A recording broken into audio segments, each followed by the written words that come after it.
I'm live on Entre with my guests Lourdes and Christina. How are you ladies doing? Fabulous. Absolutely great. Thank you. Thanks for having us. Thank you. Thank you both for taking the time to chat today. And thank you for those that join in to the live stream. If you have any questions, we'd love for you to chime in at any time with your questions. Both of my guests today are seasoned founders, both based here in South Florida. Christina is building Dominative, a competitive community of endurance athletes who race in a virtual environment. And Lourdes is working on YTeach, a platform that allows K-12 schools and districts to build, deliver, and monitor high-dosage peer tutoring programs. I'm really thrilled to have you both. Want to just start off with, a question I always ask founders: how did you come up with the name for your brand? You want to start off, Christina? Or? It was from a past business partner. So she's Native American, and we wanted to build something that tracked tribal affiliation. So Native is in the name. We kind of combined dominate and native to dominative. That is so interesting. Were you originally working on a platform for American Indians or Native American populations and then pivoted into what you're doing now with endurance athletes?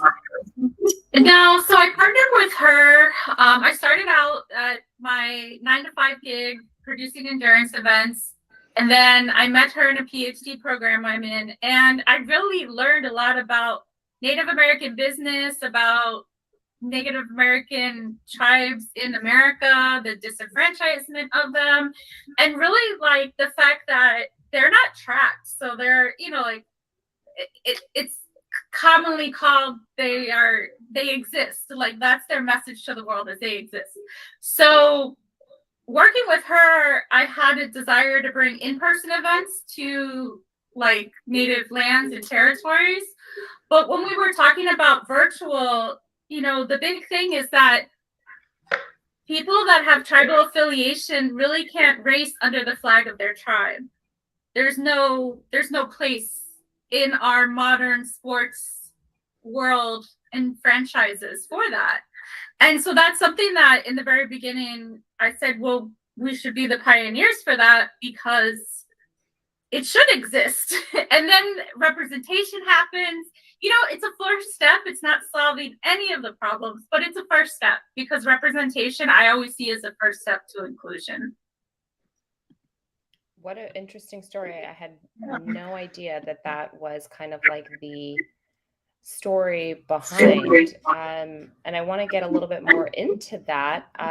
But Lourdes, what about you? How did you come up with YTeach as the name? So our story is interesting. My co-founder, as you know, Miriam, happens to be my son. Matthias actually came up with the idea for YTeach when he was 11 years old. So it's interesting. I really sort of gave him full, he had like the full range as far as, okay, you're going to come up with this idea. I want you to take responsibility on it and sort of like actually plan this out.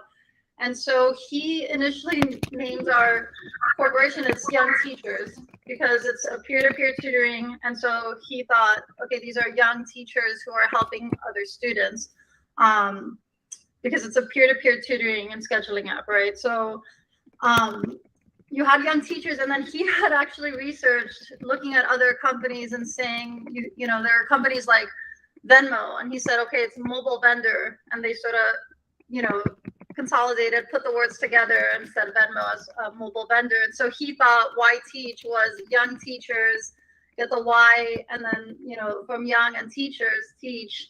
And, really sort of became part of the brand as far as, getting into, why are you teaching? Why are you helping others? And so sort of the story behind YTeach. I love that. And yes, I'm dying to get an update on what Matthias is up to. And I mean, what grade is he in now? Crazy. He's already a sophomore in high school. but he is, you know, busy as ever. He's actually, Christina, he's a rower, so he rows for Belen Jesuit. And so his schedule is insane, as I'm sure you know too. But yeah, he's rowing with school, and then obviously helping out. He's definitely a huge liaison, and does a lot of the work as far as reaching out and speaking to other students at other schools, even just to see what's happening, how we can make the app better. So he's really on the field, literally, as another student who's trying to just, you know, improve the app and make it better and more accessible for other students. Amazing. Yeah, a while ago we had YTeach come to do a pitch competition, and they actually took first place. It was pretty awesome. It's an awesome experience, and we're, you know, so grateful for just the opportunity to be there, for sure. Yeah, let's dive in a little bit more to the beginnings of the companies that you guys are both building. So, Christina, how did you go from working with these populations of American Indians and, you know, representing them to a endurance athlete community? Like, how did that pivot? I'm sure there's many hills and valleys along the way. I would love to get a synopsis. Impacting and bringing multi-sport to Indigenous territories was really the influence of my business partner. She, during COVID, finished her degree, so she's now a doctor, and she dropped down to an advisor role. And like everything else, in-person events went away during COVID, right? Mm-hmm. And it really allowed us to have proof of concept made for us, because the idea of a virtual racing platform specifically for endurance events was something we thought of before COVID, and I was really trying to work on it. So I did the Founders Institute before COVID down here in Miami, and that's kind of where we started the tech side of things. And then I realized it really was two different businesses. So in-person events and what we were building were very different. So she moved on. She's now an advisor in the tech company. We retired the in-person events, so we really don't do in-person events anymore under Dominative. And we're full steam ahead, me and a CTO on the building out the tech side. The idea is technology can improve all of our lives and bring us to a better place globally through community building that's not able to happen without technology. So I like to say that, yeah, I wanted to make a difference and bring multi-sport to places that it wasn't. But while working with her and producing the in-person events, I very quickly saw the shortcomings of doing it that way. And COVID forced me to pivot.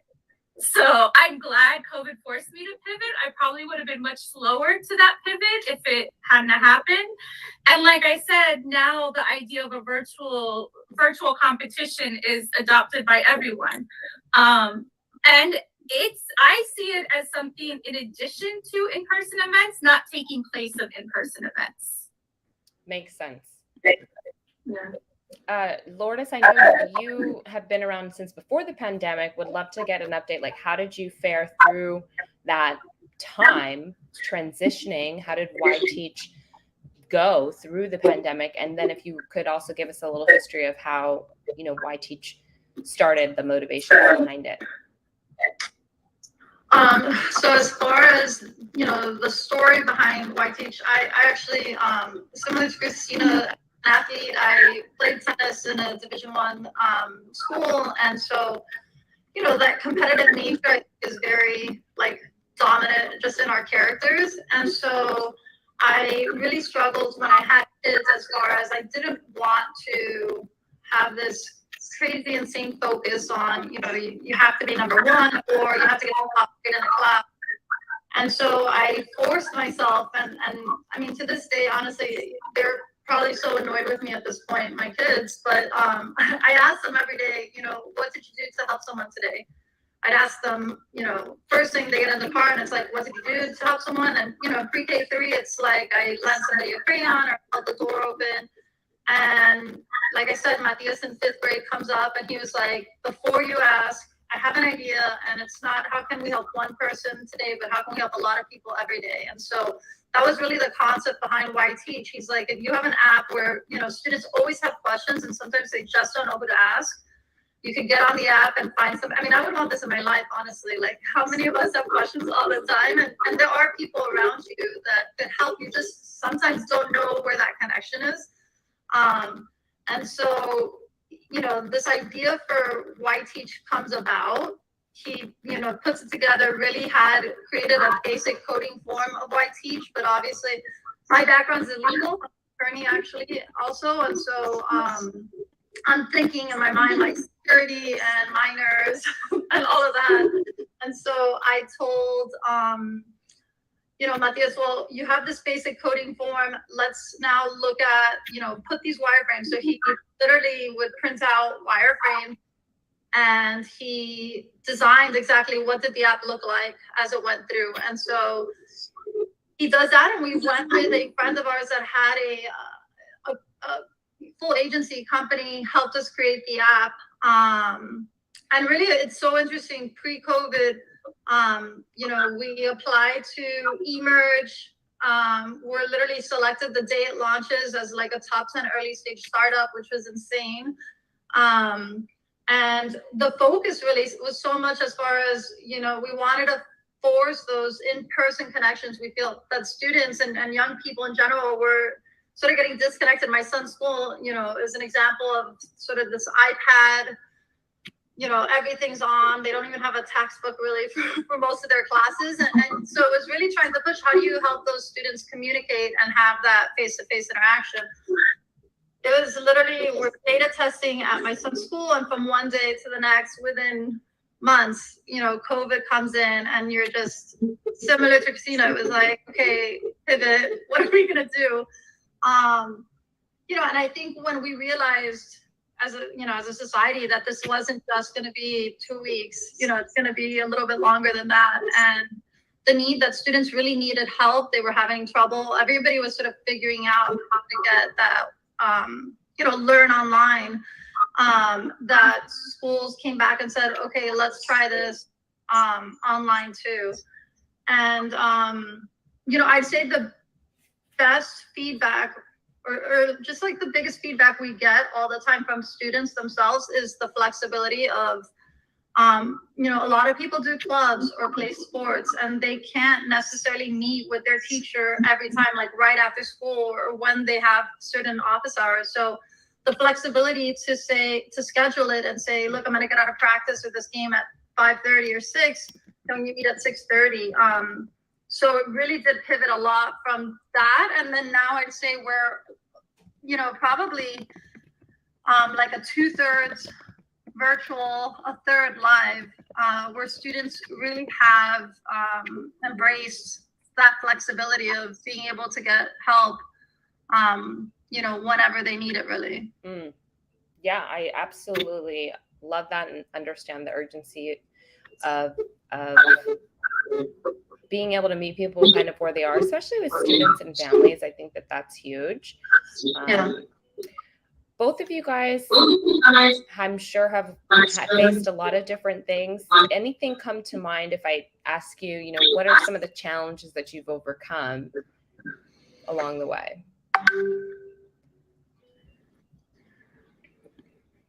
Go ahead. I mean, I would say a lot of the challenges that I've overcome is, you know, the typical, I guess, female founder stuff, you know.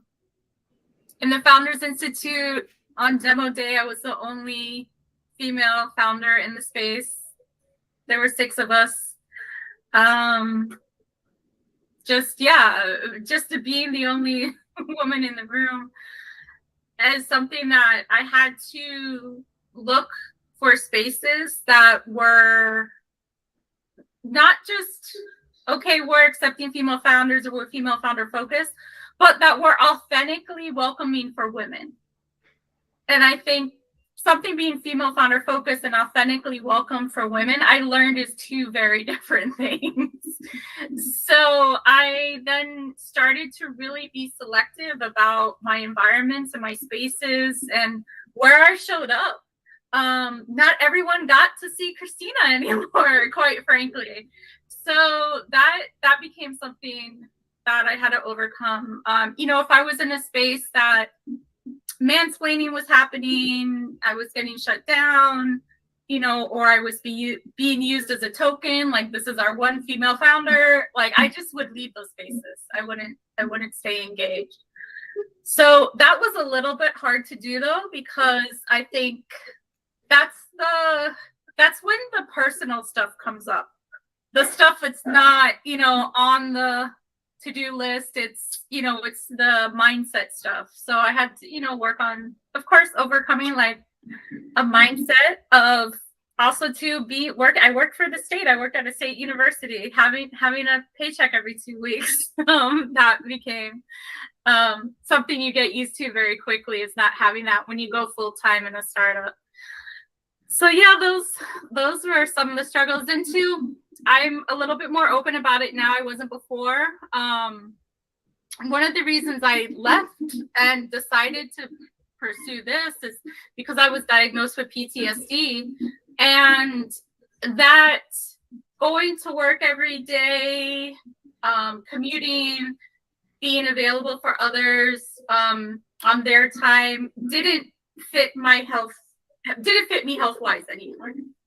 So I was early great resignation. I left. I did leave to be able to do a treatment program for PTSD specifically. But that early founder journey, you're allowed to grow yourself, and you have to. So yeah, those are the challenges that I've overcome so far along the way. Wow. Thank you for being so honest and vulnerable. Yeah, absolutely. For me, probably, aside from my co-founder being my now 15-year-old son, which is definitely up there on my level of challenges. But, I agree. I think definitely Matthias always said, for him, he's like, ageism for sure. He's with me in a meeting, and automatically they're sort of, why is this kid in the room? And he actually, it's so interesting. He said the other day, somebody was asking him, and he's like, nobody looks like us when we walk in. So he very much does it too, and I'm happy recognizing that and sort of point of realizing this at an early age. I really hope that he keeps that perspective for his whole life, the importance of representation, the importance of having people that look totally different, from you all the time. So that was definitely has been a huge challenge. It continues to be a challenge, absolutely. Just us two, and then aside from that too, again, being an attorney, an entrepreneur, a mom, and sort of balancing all of that. I think a time management where you give yourself a little bit of grace as far as, you don't have to do everything all the time.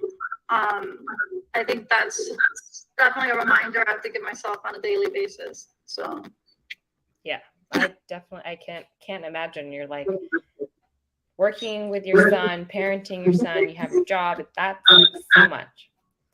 Yeah, it's fun. Incredible. It definitely, I'm sure it's a lot of fun. Christina, I know that you went through fundraising recently, and maybe you'll share that good news with us, but can you talk us through a little bit about what that has been like for you, raising money for your startup? Definitely been a huge learning curve for me. And then I think also, again, I think this is where I benefited from the virtual meetings. So I had been a solo startup, consulting side gig type person my whole life, you know. I think I started my first little company when I was just graduated high school, you know, like, so that's something that I always had to supplement my income and just to get, you know, that hustle money in. But this was different. And I quickly learned when COVID happened that all the meetings that I was doing now that were costing me no money actually cost founders thousands of dollars. You would pay to go across to the West Coast most of the time. If you were in tech pre-COVID, you would have to go to San Francisco, LA, the West Coast, pitch to a potential investor and hear a no and come back, because they weren't doing virtual meetings before COVID. So when people ask me, what do you think has been the biggest change, game changer for women in this space, I always say virtual Zoom meetings, because investors are not going back to those in-person one-on-one meetings. Thank goodness. It allows a founder that has a schedule, that doesn't have a disposable income, because none of us really have the disposable income as founders to travel all over the place, to have the initial get to know you meeting. And that usually, if that meeting is good, you run out of time in that meeting and you need another meeting. And then so you're maybe connecting with this person at a networking event, an in-person event, third, fourth, you know, the third or fourth meeting. But that has been something that I've learned to do. So, you know, all the challenges of, okay, how do you interact and get to know people over Zoom as opposed to in person and things like that. Now that networking events are going back to more in person, I'm forcing myself to go out there. I think I've gotten used to, like, you know, not having to wear shoes or things like that, you know? And so now I'm really trying to ground myself in the Miami tech scene, because I think they're, you know, like, we got all this money into Miami. We got all of this new blood into Miami. We're no longer like just the real estate money capital of the world anymore. Like, we got some fresh tech money and movement into Miami. And I really think now's the opportunity for that birth to happen. So, yeah. I went off on a tangent a little bit there. I don't even remember your first question, but I figured it was valuable information. Yeah, no, I was asking, you know, about fundraising and how that's been for you, what it's been like. So I think you covered a lot there. Lourdes, did you bootstrap, or are you fundraising? Did you raise a round? So we have bootstrapped. The whole time we've been lucky enough to, as far as just competitions and grants to help also with some fundraising. So that's always been a huge help. We're at that point right now, trying to sort of get a, you know, strong ideas to what route we want to take. You know, I think obviously really getting into the idea of fundraising and going that venture route as far as rapid growth. And the ed tech industry is, you know, it's interesting. It's either huge corporations that have obviously a lot of money, or you do see a lot of these young startups that are putting really great technology out there to help the education system. And so we're at the point, that crossroad right now, of trying to determine, you know, which way are we going to go. I mean, I think ideally Matthias and I would like to, there's definitely this overall vision as far as YTeach, and so trying to maintain as much of that as possible to carry out that mission. But, you know, we'll see how it all goes. But it's been an interesting road as far as understanding it. All of this is new, you know, to me too. So it's just a learning process as to the benefits and the pros and cons of all of it. So that's sort of where we are. But excited, really, honestly. Yeah, I mean, bootstrapping adds a whole nother layer of difficulty. So kudos to you. And I'm sure that if you guys decide to fundraise, you'll be very successful. Just keep in touch. I would love to hear what you guys decide to do. So both of you guys are building, you know, tech-enabled companies. Lourdes, you're a little bit farther along. It sounds like what has it been like to build software, you know, being a non-technical founder, you know, could you talk us through like where you're building? Do you have in-house staffs? Do you go out and find freelance people? Like, take us behind the curtain with some of that tech stuff. Absolutely, yeah.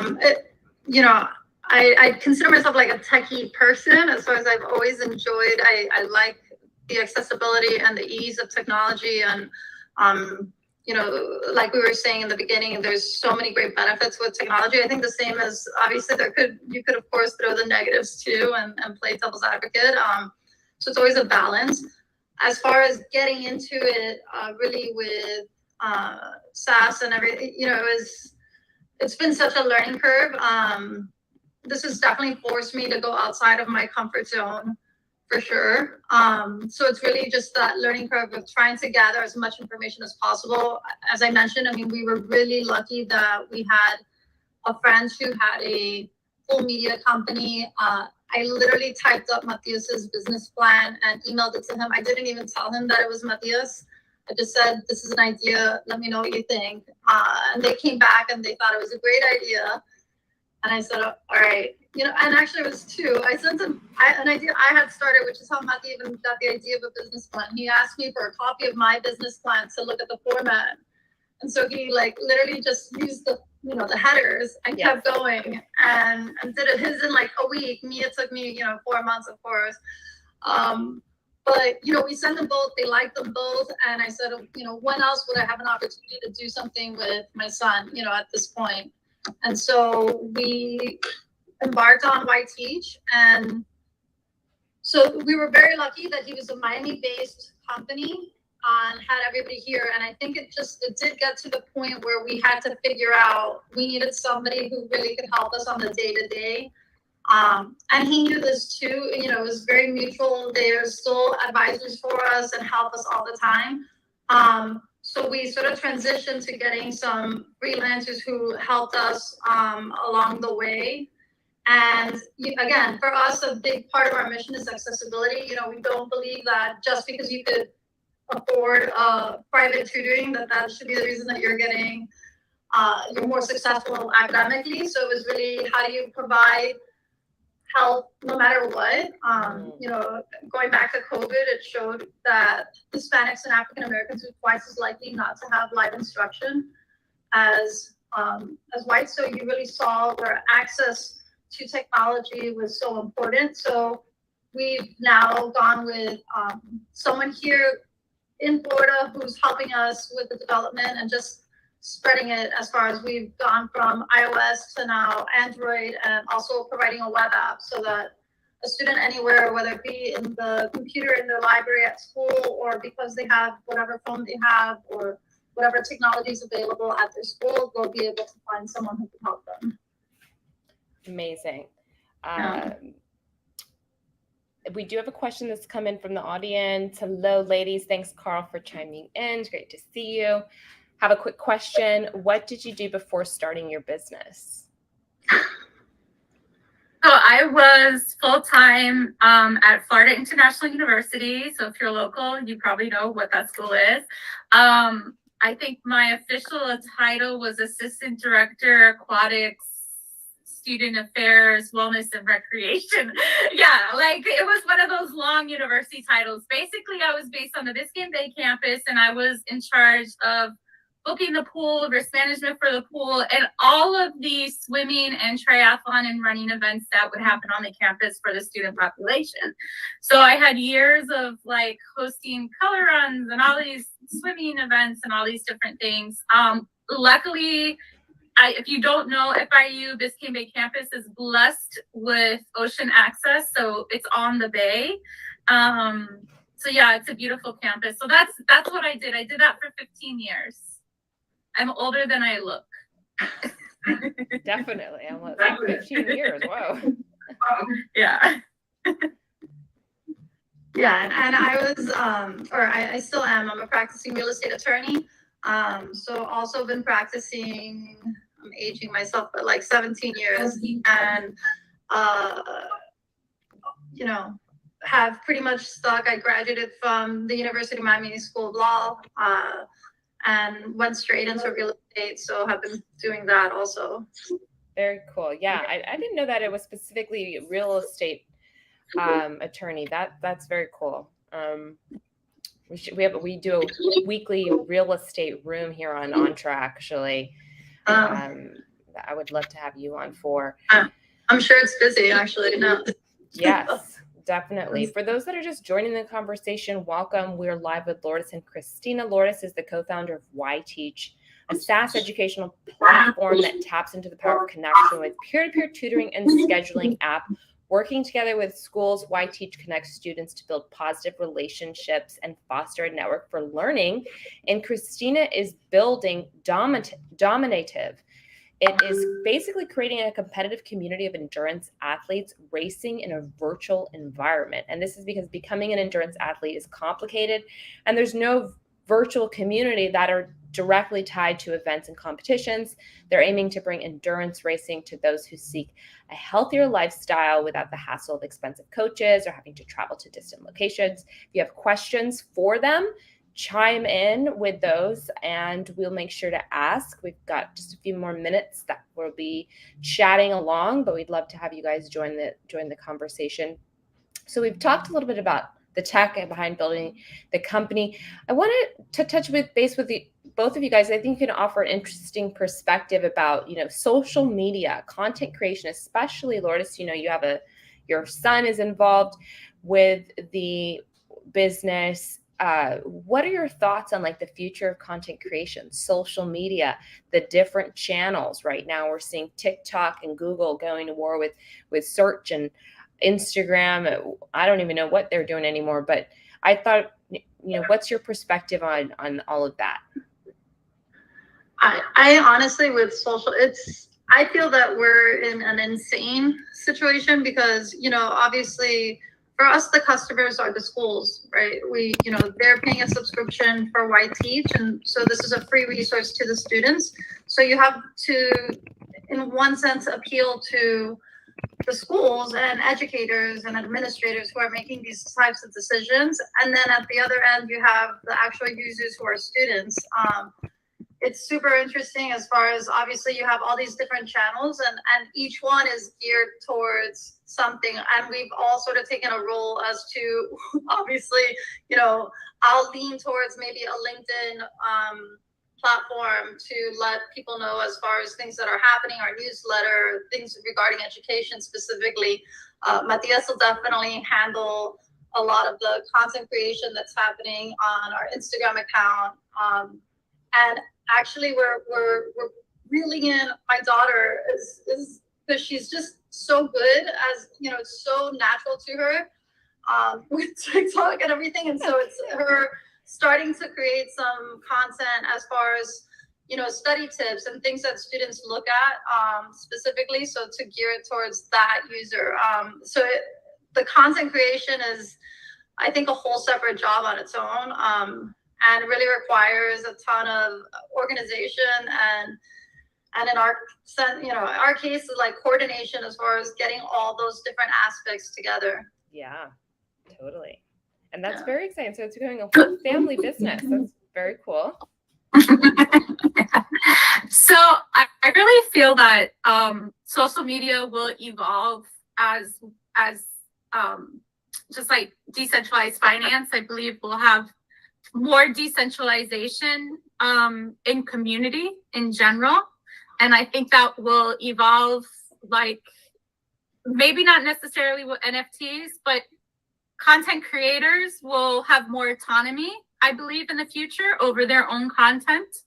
So I believe platforms like this will still exist. However, they will be more fair and more equitable among the world in the space. And I want to say that, sports like running would probably not be where it is today if it was not for the social communities on social media. When I was at FIU, the only thing I really did to reach students to get them involved in triathlon was email blasts. That's all I did.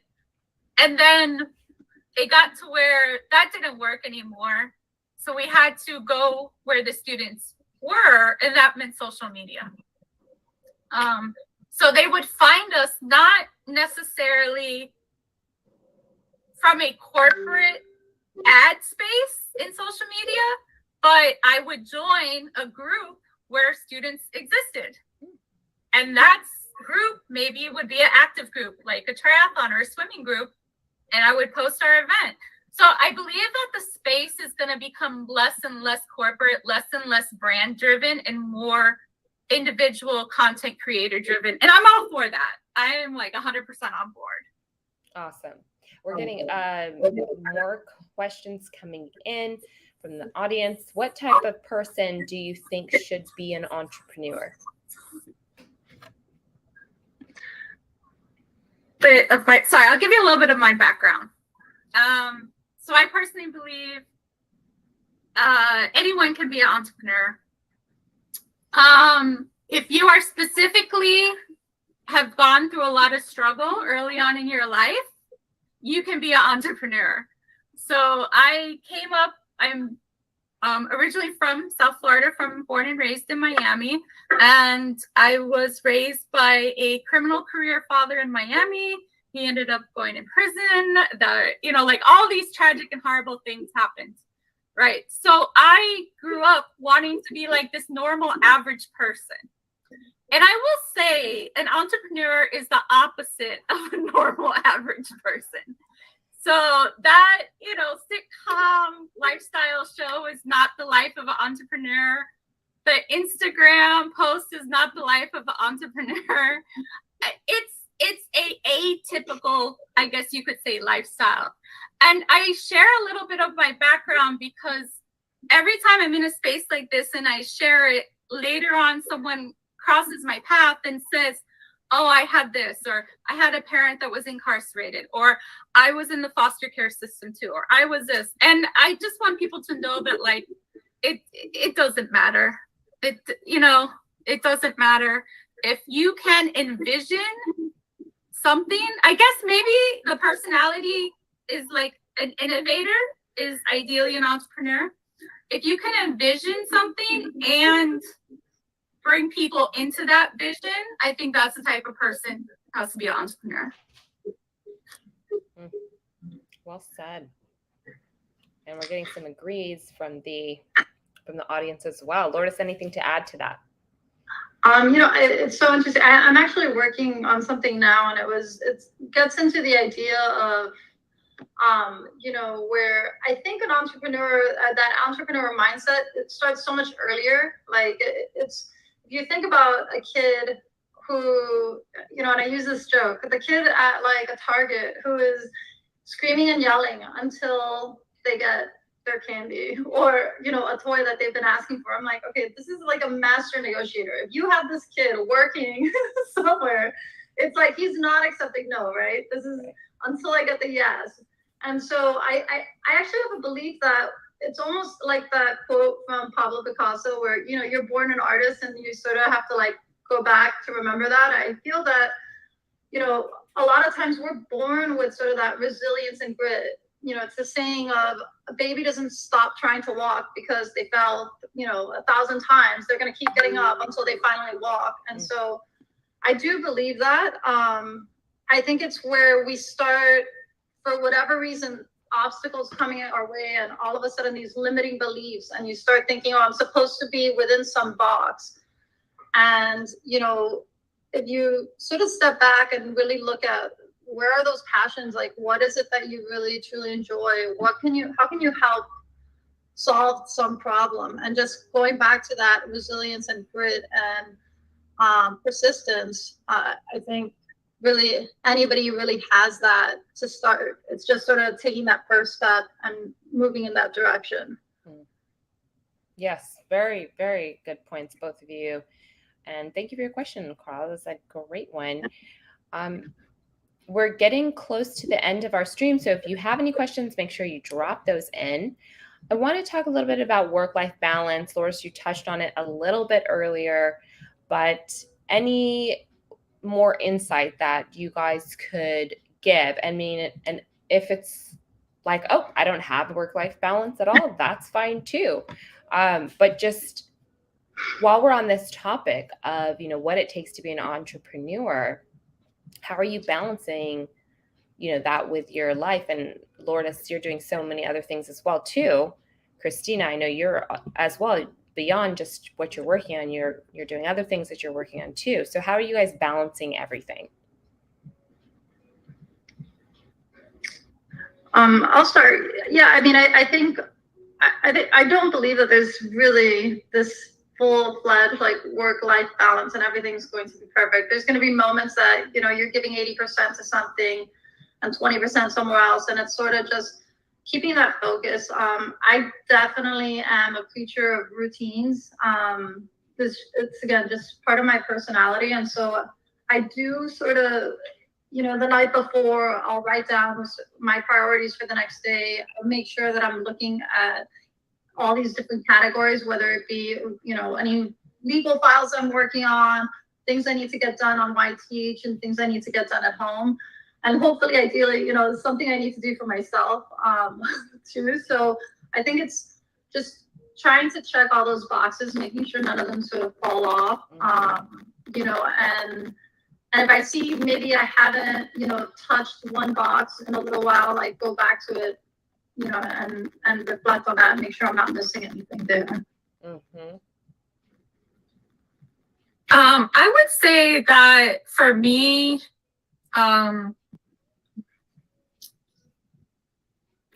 thing that keeps me balanced, keeps me grounded, is having a good support system. So and you have to define what that means to you. So in the beginning, I was like, I had to stop being in spaces where I was the only woman showing up for those spaces. Also, I needed to make sure that I really understood the fact that like my physical and mental or wellness was not separate from leading something. And I think a lot of people, you know, they schedule yoga, and then so they're going into this place where they're doing something outside of the project or outside of the company. So then they're like, okay, when I'm in yoga class, I'm not a CEO. But that's when you're most a CEO. Like, that's how I look at it.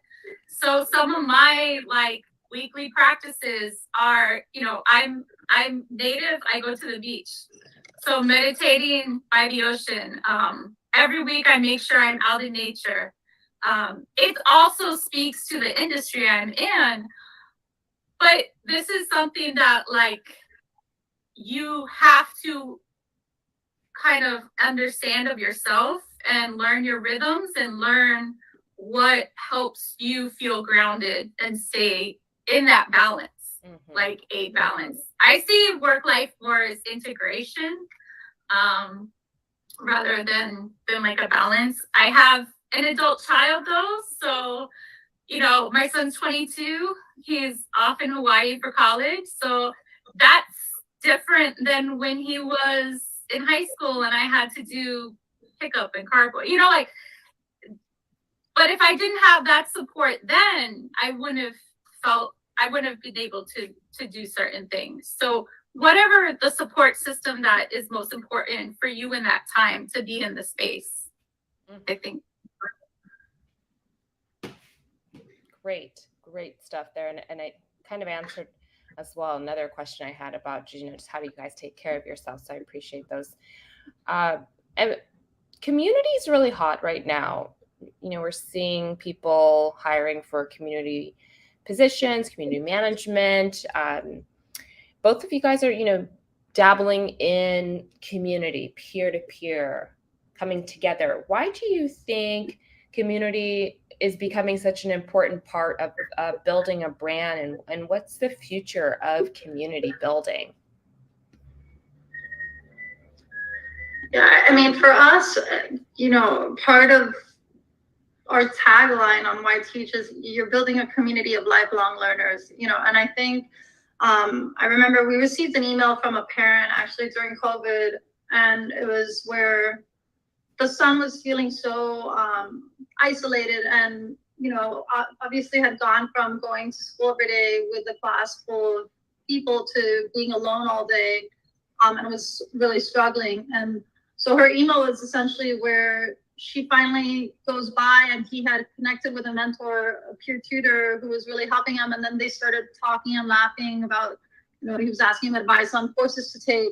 And so she was just, essentially stating like how grateful she was to finally hear him laugh again. And I think that, going back to even Christina's point where, finding that network of people around you that could really help you grow. I mean, I tell my kids all the time, and I remind myself all the time, that saying of the average of the 5 people you spend the most amount of time with, right? So surround yourself with people who are constantly positive, who encourage you, and you're just the average, right? Like you wanna up your average. So really surround yourself with people that make you a better person, that, share those values and make you stronger. And as far as YTeach, for sure, it's such a big part of it, as far as you're not doing it alone. You're really growing because you have this support system around you that you just count on. Yes. Yeah, I think community is, again, one of those things that technology, it's not either or, it's and that's really where we position ourselves in our application, is we're connecting everyone leading up to this race. And on race day, okay, maybe it's virtual or maybe you're racing in person, but you've already become a community of competitors for this one particular event. And that's the secret sauce. So I think that's why community is hot now. I think it's been called other things in the past. I think before technology, it wasn't called community, but we are maybe in like a little bit of a post-individualization time for the community. So what's interesting is during, I call it the meet, but the in-person classes of my PhD program, which were probably like, a couple years back, we were talking about how there's a lack of community in leadership, and a lack of community in business, and a lack of community. And it now is coming around again, where large organizations are seeing community is needed. And I think that's where we're going to see it. Now, I think it's going to change things a lot, and that may be uncomfortable for a lot of people. But in the end of the days, I think it'll be good. Interesting points. Thank you, guys. Talking more about kind of this futuristic stuff, what's coming. Web3. We are on a Web3 integrated platform here, Entre. Are you guys familiar with Web3? What do you guys think about it? Stay proud. Tunnel Tribe NFT holder. So shout out to Tunnel Tribe. Yeah, we know that for our platform, we know that Web3 is valuable and will be part of our build. Once we get more funding, decentralized finance will be a way to either have an incentive, gamify, or even gamble in, different type of sports around the world. So I think that Web3 is an important aspect to adapt in any application now. For our beta, won't be Web3 for our beta, but I see it as the future. Completely agree. As far as it's definitely obviously in the horizon. As far as what we're looking at this point now, it's not in the bill, but definitely something that we've been talking about. Again, going into security and things like that too. You really want something just that could provide that type of technology. So I think it'll happen. I definitely could see it happening with YTeach in some capacity, especially because it seems to be very hot with the younger generations. So as we're wrapping up here, if there's any questions from the audience, make sure you chime in with those because we're going to be ending soon. But what what other things can we look forward to? How can people get in touch with you if they have more questions or support and follow your work? For us, so honestly, you could email us or email directly. Mine's Avino, Avino at YTeach.com. I'm also on LinkedIn, Lourdes Avino. I'd love to connect, whenever. And then any other social platform, you'll see us under YTeach _ app. Yeah, so we have basically a wait list. So any website we've owned, we put a link on you can subscribe to. That's a good way to get to me. It goes to my phone. But Entre, I would say connect with me here because I found this platform to be incredible. I'm always learning new things about it and impressed. And I think it really is something built with entrepreneurs in mind. So yeah, connect with me here. Awesome. Thanks for the shout out there. Lourdes, Christina, thank you guys both for joining. I'm now looking at the audience now. I've been on the room chat this whole time. Thanks so much to all of you guys for joining today. Alan, great to see you. Mr. Triplet, Donald, Carl, Natasha, Novell. Appreciate all of you. And we'll be back again next week with another stream of amazing founders. So I hope you all have a great rest of your day. And thanks again, Christina and Lourdes. Thank you. Thank you so much.